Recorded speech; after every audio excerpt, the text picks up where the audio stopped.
Windswept, rugged and remote, it's easy to think the Falkland Islands are remarkable only for a brutal conflict 4 decades ago and a general lack of inhabitants. But try telling that to these guys.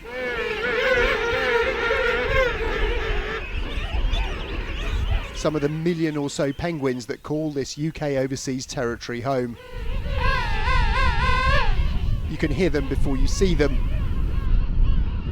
and smell them as they mob together in rookeries, spending the South Atlantic summer raising their chicks on mud rather than ice. And given there's only 4,000 people on the Falklands, these are about the only crowds you'll see. Proof too that there's 740 islands that make up the Falklands are globally important for all kinds of marine life.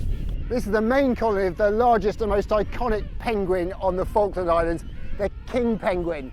And this population's pretty healthy, but that's not the case for some of the other species that live here.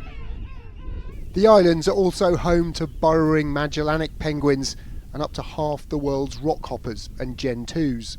Populations are still recovering from a global bird flu outbreak that somehow reached these shores.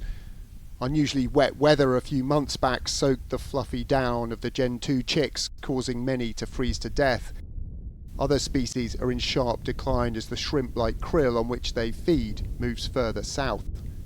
Just one impact of a warming climate on this fragile habitat. It's a drying climate. On some of the land that we're working on, we're seeing sort of 9 football pitches worth of soil blowing away.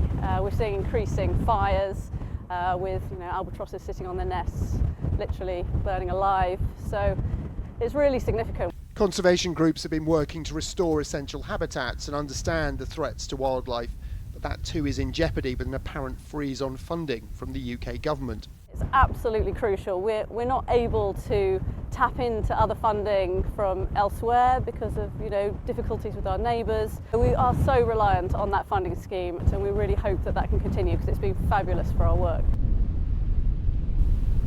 The UK government was unable to confirm that conservation funding will continue this year and beyond.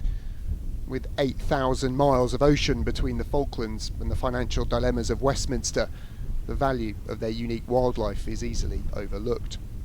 Tom Clarke, Sky News, the Falkland Islands.